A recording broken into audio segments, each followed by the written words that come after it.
Hello दोस्तों, स्वागत है आपका IQ स्टडी पॉइंट में। आज जो हमारा टॉपिक है वो है मौलिक अधिकारों के बारे में। ठीक है, मौलिक अधिकारों के बारे में आज हम पढ़ेंगे। इनसे बहुत सारे क्वेश्चन जो है एग्जाम में पूछे जाते हैं, तो उन्हीं के बारे में आज हम डिस्कस करेंगे। ठीक है, तो प्रीवियस ईयर में जो एग्जाम पूछे गए हैं उनको लेकर हम इस टॉपिक को डिस्कस करते हैं।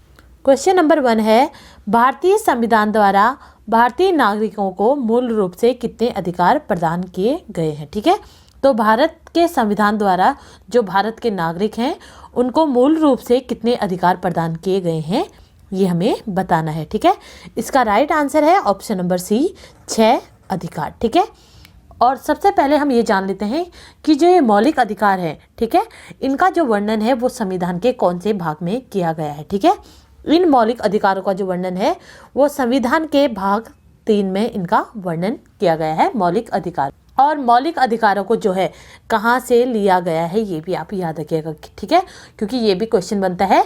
तो मौलिक अधिकारों को जो है वो अमेरिका के यानी कि USA के संविधान से लिया गया है। ठीक है, मौलिक अधिकारों को कहाँ से लिया गया है?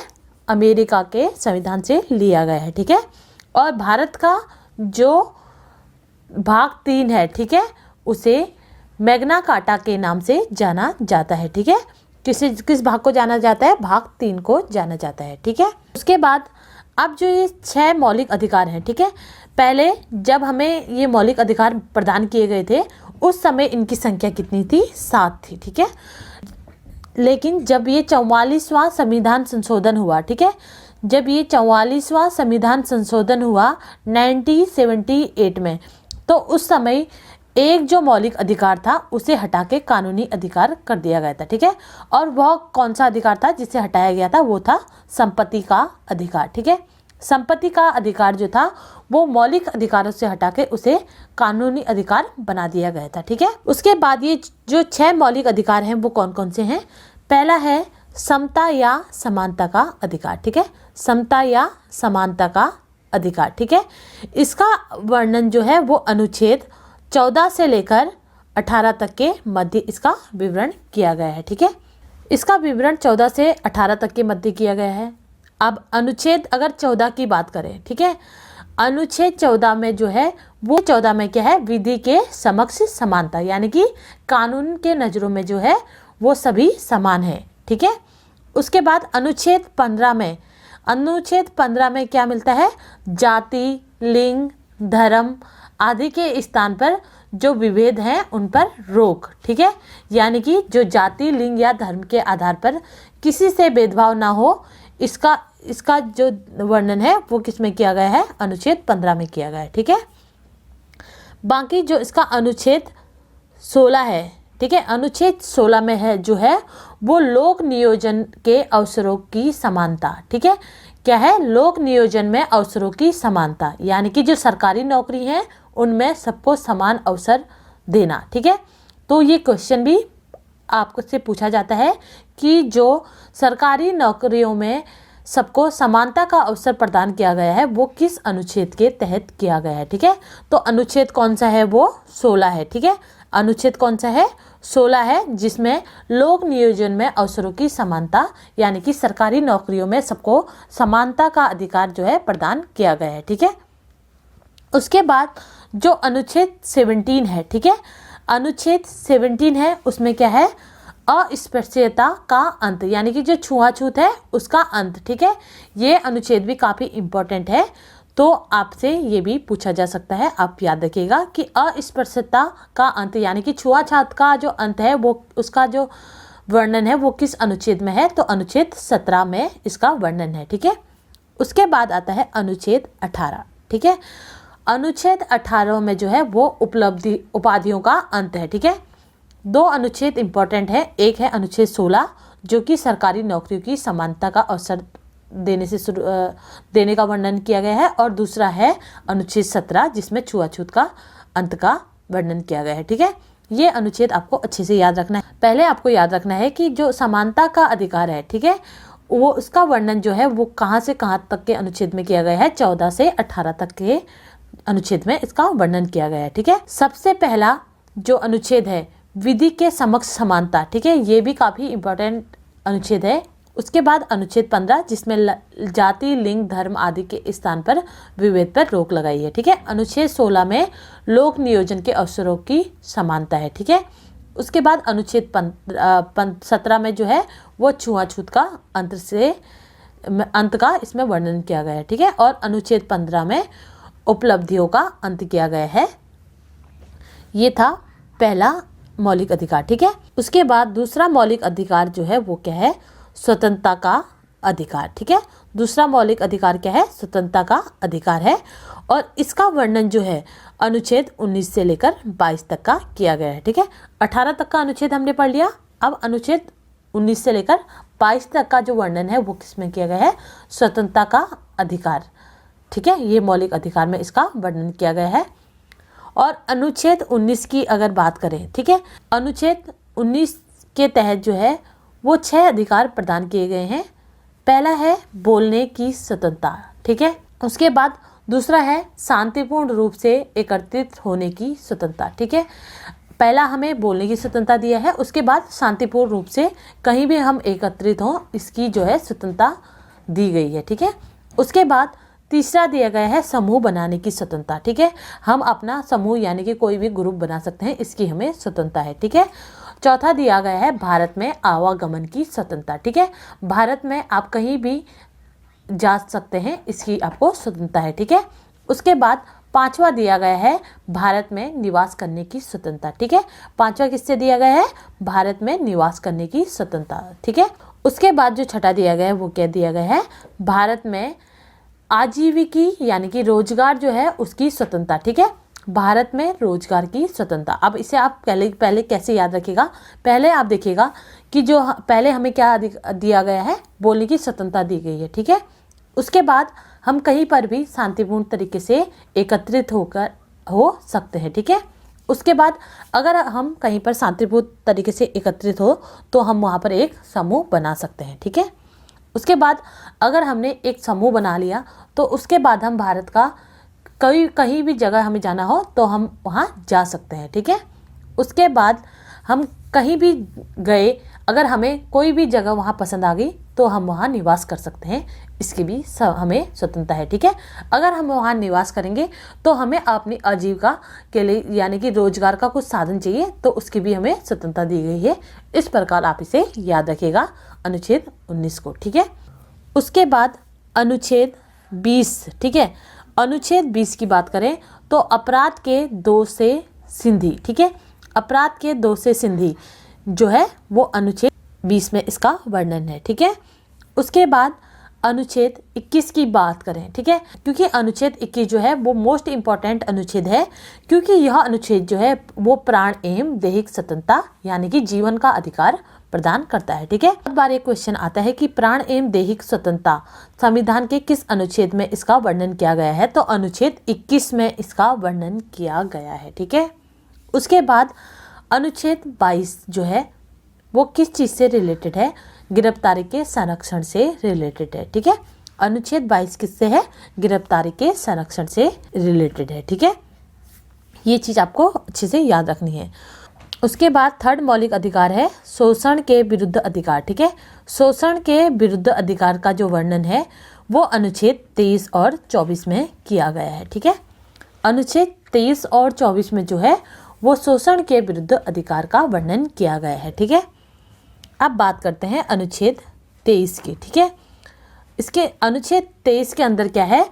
अनुच्छेद 23 के अंदर मानव व्यापार, ठीक है, मानव व्यापार, बालाश्रम, ठीक है, मानव व्यापार, बालाश्रम और बंधुआ मजदूरी, ठीक है, यानी कि जो मानव तस्करी की जाती है और जो जबरन मजदूरी कराई जाती है, इन सब पे जो है इस अनुच्छेद के तहत रोक लगाई गई है। ठीक है। तो मानव तस्करी और बंधुआ मजदूरी और बालाश्रम इन का जो वर्णन है वो कौन से अनुच्छेद के तहत किया गया है? अनुच्छेद 23 के तहत किया गया है। ठीक है। अनुच्छेद 24 की अगर बात करें, ठीक है, तो अनुच्छेद 24 में क्या है? जो 14 वर्ष से कम उम्र के बच्चे हैं उनको बाल श्रम नहीं करा सकते, चाहे वो कोई कारखाना हो या कोई और जगह हो। इस अनुच्छेद के तहत इस पर रोक लगाई गई है। ठीक है, अनुच्छेद 24 से आपको क्या याद रखना है, 14। ठीक है, 24-14, तो 14 वर्ष का कहीं 24 अनुच्छेद 24 का वर्णन आए तो आपको याद रखना है वो किससे है, 14 वर्ष के बच्चों से संबंधित है। कि 14 वर्ष से जो भी कम उम्र के बच्चे हैं उन्हें किसी भी कारखाने या बम बनाने वाली फैक्ट्री या कहीं और किसी भी जगह उनको जो है काम बाल श्रम ना कराया जाए, इस अनुच्छेद के तहत इस पर रोक लगाई गई है। ठीक है, 23 में किसका था, मानव तस्करी और बंधुआ मजदूरी पर था। और 24 जो है वो सिर्फ 14 वर्ष से कम उम्र के जो बच्चे हैं उनके बाल श्रम पर रोक लगाने से संबंधित है। ठीक है, उसके बाद जो 4th हमारा मौलिक अधिकार आता है वो क्या आता है, धार्मिक स्वतंत्रता का अधिकार। ठीक है, धार्मिक स्वतंत्रता का अधिकार। और धार्मिक स्वतंत्रता का जो अधिकार है उसका जो वर्णन है वो अनुच्छेद 25 से लेकर 28 तक का में इसका वर्णन किया गया है। ठीक है, धार्मिक स्वतंत्रता का जो अधिकार का जो वर्णन है वो अनुच्छेद 25 से लेकर 28 तक में इसका वर्णन किया गया है। ठीक है, अब आती है अनुच्छेद 25 की बारी। ठीक है, अनुच्छेद 25 में क्या है, धर्म को मानने और धर्म का आचरण करने तथा धर्म के प्रचार करने की जो है इसमें पूर्ण स्वतंत्रता दी गई है। ठीक है, आप कोई भी धर्म को मान सकते हैं, उसका आचरण कर सकते हैं, उसका प्रचार कर सकते हैं, इसकी पूर्ण स्वतंत्रता जो है इसमें दी गई है। ठीक है, उसके बाद अनुच्छेद 26। ठीक है, अनुच्छेद 26 की बात करें तो जो धार्मिक क्रियाकलाप हैं उनका प्रबंधन करने की जो है स्वतंत्रता दी गई है। ठीक है, आपने कोई धर्म मान लिया, उसका प्रचार कर लिया, लेकिन उस धर्म के जो कार्य होते हैं, उनके क्रियाकलाप होते हैं, उनका प्रबंधन यानी कि मैनेजमेंट करने से की स्वतंत्रता इसमें दी गई है। ठीक है, उसके बाद जो अनुच्छेद 27 है। ठीक है, अनुच्छेद 27 में जो क्या है, धार्मिक कार्यों में संपोषित। ठीक है, संपोषित यानी कि धार्मिक कार्यों में जो पैसा जो दिया जाएगा वो क्या होगा, टैक्स फ्री पैसा होगा। ठीक है, उसके बाद जो अनुच्छेद 28 है उसमें धार्मिक शिक्षा उपासना में उपस्थित होने की स्वतंत्रता है। ठीक है, हम किसी भी धार्मिक स्थल पर उपस्थित हो सकते हैं, इसकी जो स्वतंत्रता है हमें इस अनुच्छेद के तहत दी गई है। ठीक है, तो 4 अनुच्छेद हैं जो धार्मिक स्वतंत्रता से संबंधित है। ठीक है,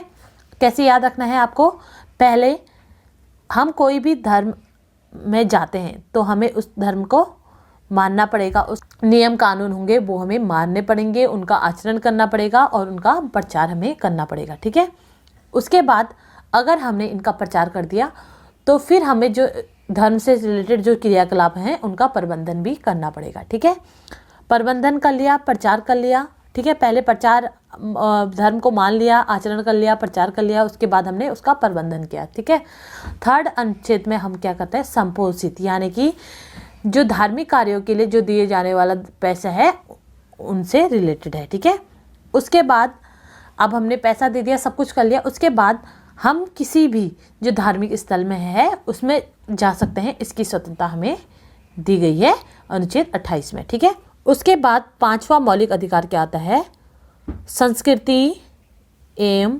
शिक्षा का अधिकार। ठीक है, संस्कृति एवं शिक्षा का अधिकार। ठीक है, ये एक ऐसा मौलिक अधिकार है जो सिर्फ अल्पसंख्यकों के लिए ही है। ठीक है, किसके लिए है, अल्पसंख्यकों के लिए है। ठीक है, बहुसंख्यकों के लिए यह अधिकार नहीं है, सिर्फ अल्पसंख्यकों के लिए यह अधिकार है। ठीक है, तो क्वेश्चन ये बनता है कि कौन सा वो मौलिक अधिकार है जो केवल अल्पसंख्यकों को ही जो है प्रदान किया गया है, तो वो मौलिक अधिकार कौन सा है, संस्कृति एवं शिक्षा का अधिकार। ठीक है, संस्कृति एवं शिक्षा का जो अधिकार है वो मौलिक अधिकार जो है किसके लिए है, अल्पसंख्यकों के लिए है। ठीक है, और इसका जो वर्णन है वो अनुच्छेद 29 और 30 में इसका वर्णन किया गया है। ठीक है, अनुच्छेद 29 की अगर बात करें तो अनुच्छेद 29 जो है वो अल्पसंख्यकों के हितों का संरक्षण करता है। ठीक है, क्या करता है, अल्पसंख्यकों के हितों का संरक्षण करता है। ठीक है, यानी कि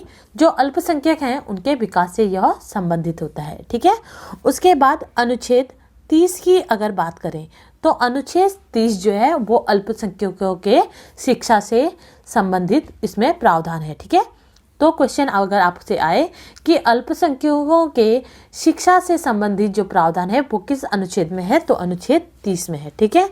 अगर आपसे अल्पसंख्यकों के हितों का संरक्षण का जो वर्णन है वो किस अनुच्छेद में पूछा जाए, तो उसका जो वर्णन है वो अनुच्छेद 29 में किया गया है। तो आप याद रखिएगा कि जो हमारा 5वां मौलिक अधिकार है, यानी कि संस्कृति एवं शिक्षा का जो अधिकार है वो सिर्फ अल्पसंख्यकों से ही जुड़ा हुआ है। ठीक है। उसके बाद छठा मौलिक अधिकार आता है। ठीक है। छठा मौलिक अधिकार आता है, ये भी मोस्ट इम्पोर्टेंट मौलिक अधिकार है, इससे बहुत सारे क्वेश्चन पूछे जाते हैं। ठीक है। तो लास्ट क्या है, संवैधानिक उपचारों का अधिकार। ठीक है। क्या है, संवैधानिक उपचारों का अधिकार। ठीक है। यानी कि अगर जो ऊपर हमें 5 अधिकार दिए गए हैं, ठीक है, अगर उन्हें कोई छीनने का प्रयास करता है तो आप इस छठे अधिकार के तहत जो है सुप्रीम कोर्ट या हाई कोर्ट में जाकर अपील दायर कर सकते हैं। ठीक है। क्या कर सकते हैं, सुप्रीम कोर्ट या जो है हाई कोर्ट, उसमें जाकर जो है अपील दायर कर सकते हैं। ठीक है। ये संवैधानिक उपचारों के अधिकार में यह जो है अधिकार दिया गया है कि अगर आपसे जो ऊपर 5 अधिकार दिए गए हैं उनको कोई छीनता है तो आप जो है हाई कोर्ट या सुप्रीम कोर्ट में जाकर जो है इसकी अपील जो है दायर कर सकते हैं। ठीक है। आप इसका जो अनुच्छेद जान लेते हैं कि इसमें जो इसका जो अनुच्छेद है वो किस में है। ठीक है। इसका जो अनुच्छेद है वो इसका वर्णन अनुच्छेद 32 में किया गया है। ठीक है। अब आप ये सोचेंगे कि मैम ने जो अनुच्छेद 30 तक तो पढ़ा दिया, लेकिन जो 31 था वो क्यों नहीं पढ़ाया। ठीक है। क्योंकि अनुच्छेद 31 जो था, जो संपत्ति का अधिकार है उसे कानूनी अधिकार बना दिया गया है, क्योंकि ये मौलिक अधिकार रहा नहीं, तो इस अनुच्छेद को आप इसका वर्णन हम नहीं करेंगे। ठीक है। तो ये थे कुछ हमारे मौलिक अधिकार जो आपको याद रखने हैं। ठीक है। नेक्स्ट क्वेश्चन देखते हैं। क्वेश्चन नंबर 2 है, मौलिक अधिकारों का वर्णन किस भाग में किया गया है। ठीक है। तो मैंने अभी आपको ऊपर पढ़ाया था कि जो मौलिक अधिकारों का जो वर्णन है वो किस भाग में किया गया है, भाग 3 में इसका वर्णन किया गया है। ठीक है। मौलिक अधिकार जो है उनका वर्णन भाग 3 में किया गया है। और मौलिक अधिकारों को कहाँ से लिया गया है, किस संविधान से लिया गया है, यूएसए यानी कि अमेरिका के संविधान से लिया गया है। और संविधान के जो भाग 3 को है, ठीक है, संविधान का जो भाग 3 है उसे किस नाम से जाना जाता है, मैग्ना कार्टा के नाम से जाना जाता है। ये आप याद रखिएगा, इंपॉर्टेंट क्वेश्चन है। ठीक है। उसके बाद क्वेश्चन नंबर 3 है, संपत्ति का अधिकार किस संविधान संशोधन के तहत हटाया गया। ठीक है। संपत्ति का जो अधिकार है वो किस संविधान संशोधन के तहत हटाया गया, मैंने अभी आपको बताया था वो कौन सा संशोधन था, 44वां संशोधन था। ठीक है। ऑप्शन नंबर बी इसका राइट है। तो आप याद रखिएगा, कभी भी अगर आपके पास ये क्वेश्चन आता है कि जो संपत्ति का अधिकार था वो किस अनुच्छेद के तहत हटाया गया था, तो वो किस अनुच्छेद के तहत हटाया गया था, 44वें संविधान संशोधन के तहत 1978 में हटाया गया था। ठीक है। स्वाति पढ़ मत कर। क्वेश्चन नंबर 4 है, मौलिक अधिकारों को लागू करने का दायित्व है। तो मौलिक अधिकारों को लागू करने का दायित्व किसका है, उच्चतम न्यायालय और उच्च न्यायालय इन दोनों का है। तो ऑप्शन नंबर सी इसका राइट होगा। ठीक है। मौलिक अधिकारों को लागू करने का जो दायित्व है वो उच्चतम न्यायालय और उच्च न्यायालय इन दोनों का ही है। ठीक है।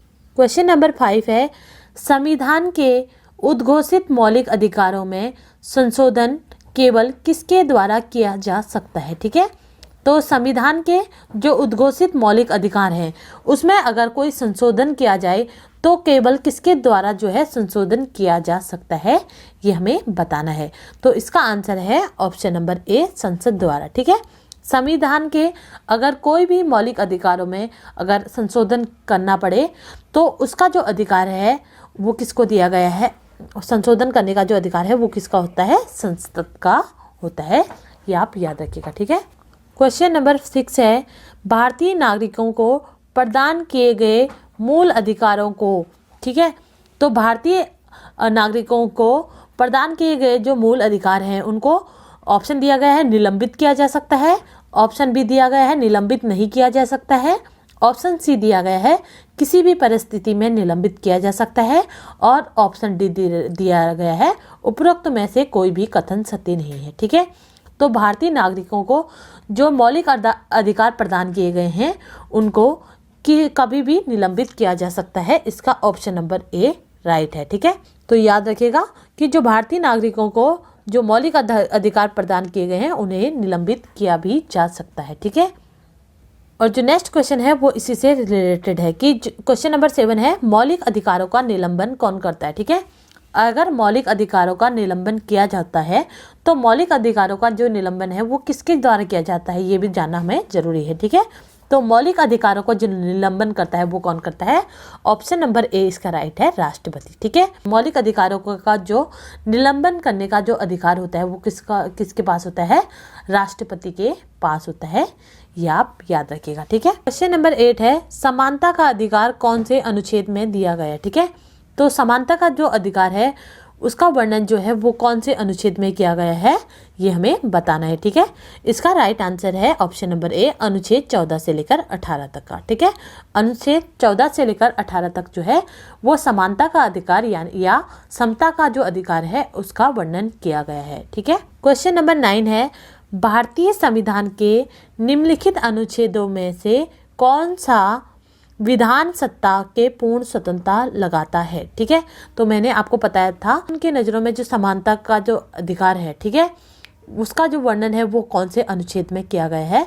तो समानता का अधिकार का जो पहला अनुच्छेद है, अनुच्छेद 14 में जो है इसका वर्णन किया गया है, ए ऑप्शन इसका राइट है। ठीक है, तो आप याद रखिएगा इसे अच्छे से। उसके बाद क्वेश्चन नंबर 10 है, अस्पृश्यता का अंत का वर्णन किस अनुच्छेद में किया गया है? ठीक है, यानी कि जो छुआछूत है, ठीक है, तो छुआछूत का जो अंत है उसका जो वर्णन है वो किस अनुच्छेद के तहत किया गया है ये आपको बताना है। ठीक है, वो कौन सा अनुच्छेद है? अनुच्छेद 17 में इसका वर्णन किया गया है, ए ऑप्शन इसका राइट है। ठीक है, क्वेश्चन नंबर 11 है, भारतीय संविधान का निम्नलिखित में से कौन सा अनुच्छेद प्रेस की स्वतंत्रता से संबंधित है? ठीक है, तो भारतीय संविधान का कौन सा वो अनुच्छेद है जो प्रेस की स्वतंत्रता से संबंधित है ये हमें बताना है। ठीक है, वो है ऑप्शन नंबर डी इसका राइट आंसर, अनुच्छेद 19। ठीक है, अनुच्छेद 19 जो है स्वतंत्रता की गारंटी देता है। तो उसका जो पहला प्रकार है बोलने की स्वतंत्रता, ठीक है, बोलने की स्वतंत्रता, यही जो है वो प्रेस की स्वतंत्रता प्रदान करता है, ये आपको याद रखना है अच्छे से। ठीक है, उसके बाद क्वेश्चन नंबर 12 जो है वो भी प्रेस की स्वतंत्रता से संबंधित है कि जो प्रेस की स्वतंत्रता है वो किस अधिकार में निहित है। ठीक है, प्रेस की जो स्वतंत्रता है वो किस अधिकार में निहित है? मैंने आपको बताया था अनुच्छेद 19 के तहत जो है हमें 6 स्वतंत्रता की गारंटी दी गई है, जिसमें भाषण यानी कि जो बोलने की स्वतंत्रता है, ठीक है, वो क्या है? प्रेस की स्वतंत्रता देता है। ठीक है, तो बोलने की स्वतंत्रता यानी कि भाषण स्वातंत्र्य, ये इसका राइट आंसर है, ऑप्शन नंबर बी। ठीक है, उसके बाद क्वेश्चन नंबर 13 है, वो भी अनुच्छेद 19 से ही रिलेटेड है। ठीक है, अनुच्छेद 19 जो है वो कितने प्रकार की स्वतंत्रता की गारंटी देता है? ठीक है, तो अनुच्छेद 19 जो है वो कितने प्रकार की स्वतंत्रता की गारंटी देता है? 6 प्रकार के स्वतंत्रता की गारंटी देता है। ठीक है, आपको बताया था कौन कौन से हैं?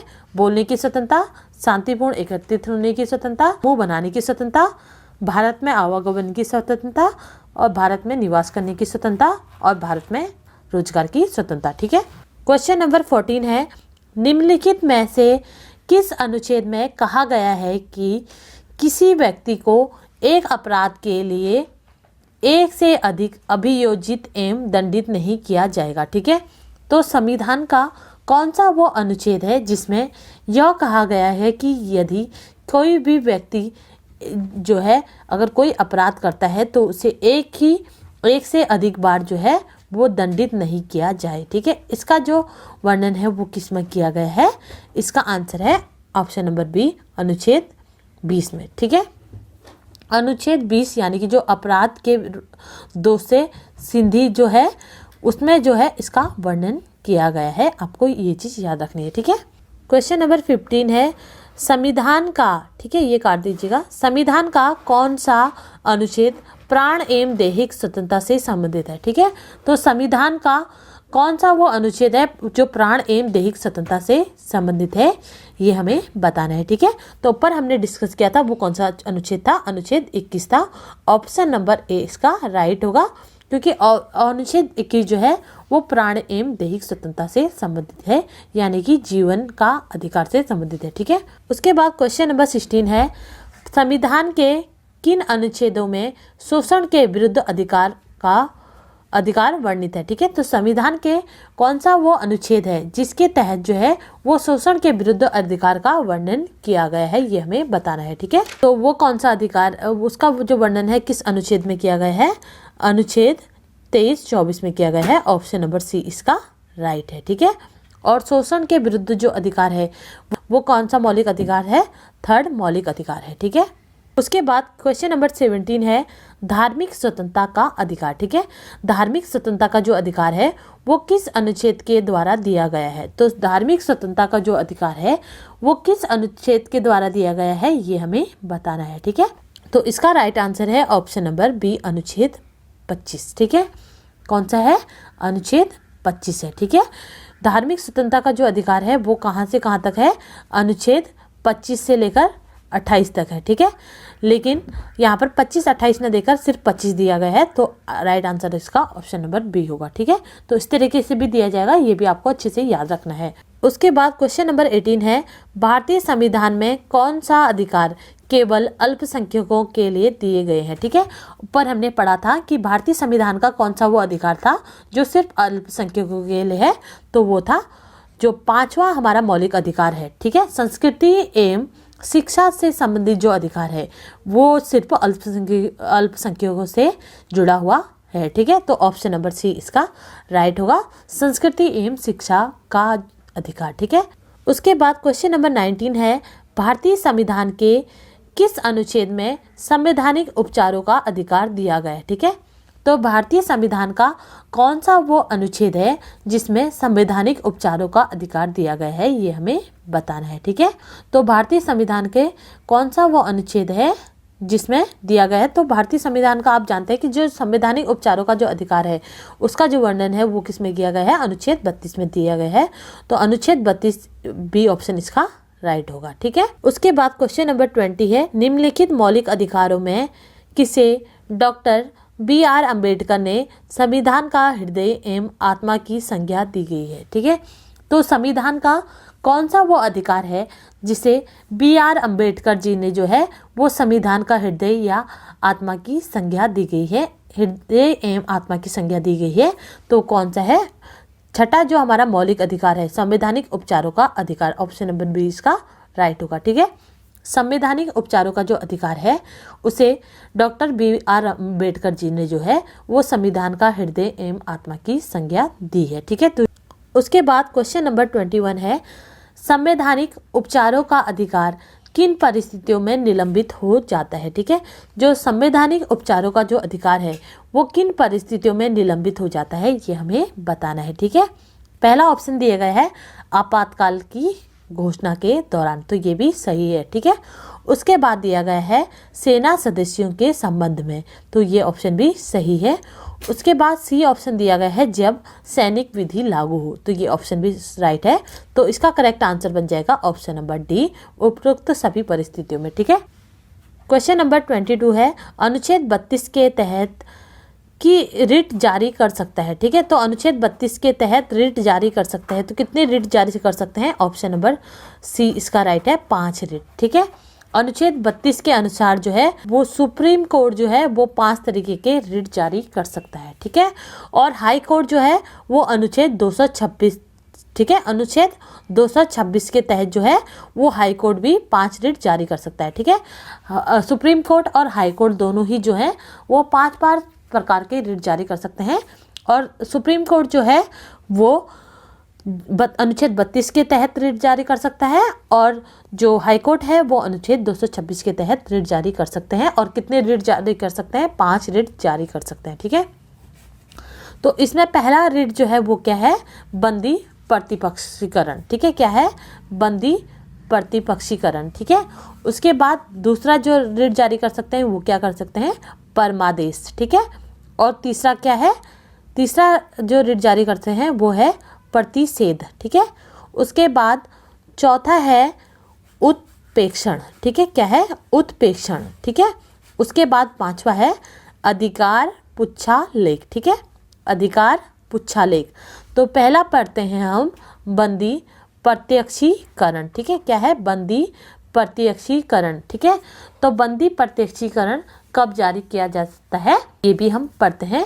अगर किसी को बंदी प्रत्यक्षीकरण के द्वारा अगर बंदी बनाया गया है तो उसे जो है 24 घंटे के अंदर जो है वो मजिस्ट्रेट ऑफिस में पेश कराना पड़ेगा। ठीक है। क्वेश्चन बनता है कि अगर बंदी प्रत्यक्षीकरण के अनुसार किसी को बंदी बनाया जाता है तो उसे कितने घंटे के अंदर जो है वो मजिस्ट्रेट ऑफिस में पेश करना होता है। तो कितने घंटे के अंदर पेश करना पड़ता है, 24 घंटे के अंदर पेश करना होता है। ठीक है। उसके बाद सेकंड आता है परमादेश। ठीक है। परमादेश यानी कि अगर कोई सरकारी, परमादेश जो है वो सरकारी अधिकारियों से रिलेटेड होता है। ठीक है।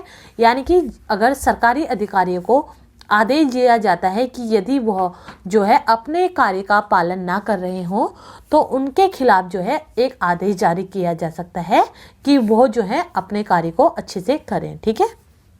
उसके बाद तीसरा जो रिट जारी होता है वो होता है प्रतिषेध। ठीक है। प्रतिषेध यानी कि रोक लगाना। ठीक है। रोक लगाने से संबंधित होता है तीसरा रिट। और रोक किस पर लगाई जाती है, इनमें जो है ऊपरी न्यायालय जो है वो निचले न्यायालय को यह आदेश देता है कि यह जो है आपके आधिकारिक कार्य, यह जो कार्य है आपके आधिकारिक क्षेत्र से बाहर है तो आप इसमें हस्तक्षेप ना करें। ठीक है। उसमें रोक लगाते हैं। ठीक है। उसके बाद चौथा आता है उत्प्रेक्षण। ठीक है। उत्प्रेक्षण यानी कि मुकदमे को मेरे पास भेज दो। ठीक है। उत्प्रेक्षण यानी कि अगर आपके आधिकारिक क्षेत्र में, ठीक है, ऊपर क्या था, आधिकारिक क्षेत्र में उन्होंने रोक लगाया, लेकिन वो कह रहे हैं कि अगर आपके आधिकारिक क्षेत्र में यह मामला जो है नहीं आता है तो आप उस मामले को जो है मेरे पास भेज दो। ठीक है।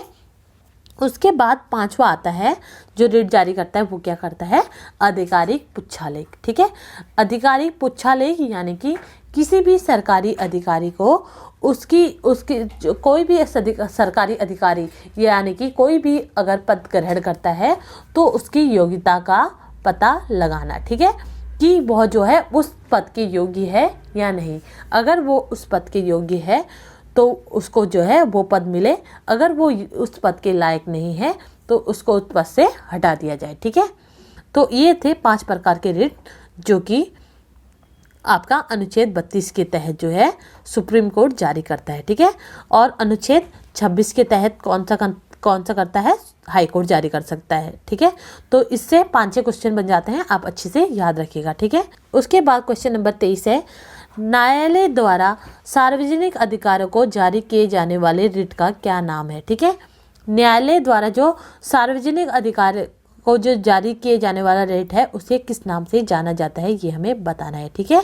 तो इसका राइट आंसर है ऑप्शन नंबर ए, परमादेश। किस नाम से जाना जाता है, परमादेश नाम से जाना जाता है। ठीक है। ये आपको याद रखना है। ठीक है। ये थे मौलिक अधिकार। ठीक है। तो मौलिक अधिकारों को आप अच्छे से याद रखिएगा। ठीक है। सीरियल वाइज आप याद रखिएगा तभी आपको ये अच्छे से याद होंगे। ठीक है। पहले आपको याद रखना है कि क्या है, हमें समानता का अधिकार मिला है। ठीक है। अगर हमें समानता का अधिकार मिला है तो हमें स्वतंत्रता भी जरूर मिलेगी। दूसरा कौन सा है, स्वतंत्रता का अधिकार मिला है। तो स्वतंत्रता का अधिकार मिला है तो जो शोषण होता है हमारा उसके विरुद्ध भी हमें अधिकार मिलना चाहिए। ठीक है। तो तीसरा अधिकार कौन सा मिला है, शोषण के विरुद्ध। उसके बाद अगर शोषण के विरुद्ध मिला है तो हमारे जो धर्म है उसको लेकर भी हमें स्वतंत्रता मिलनी चाहिए। ये हमें जो है चौथा मौलिक अधिकार दिया गया है। ठीक है। उसके बाद जो 5वां दिया गया है वो कौन सा दिया गया है कि जो हमारे जो धार्मिक स्वतंत्रता का अधिकार दे दिया, लेकिन जो हमारी संस्कृति और शिक्षा है उसका भी अधिकार हमें मिलना चाहिए। तो उसका वो कौन सा अधिकार आ गया, 5वां आ गया। ठीक है। उसके बाद अगर हमारे जो 5 अधिकार दिए गए हैं, ठीक है, इन अधिकारों का कोई हमसे छीनने का प्रयास करता है तो उसके लिए हमें 6ठा अधिकार दिया गया है। वो कौन सा दिया गया है, संवैधानिक उपचारों का अधिकार दिया गया है। ठीक है।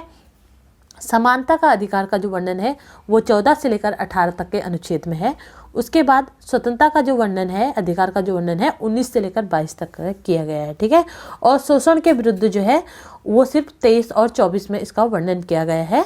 उसके बाद धार्मिक अधिकार जो है वो 25 और 28 में किए गए हैं। और सांस्कृतिक एवं शिक्षा का अधिकार जो है वो 29 और 30 में इसका वर्णन किया गया है। ठीक है।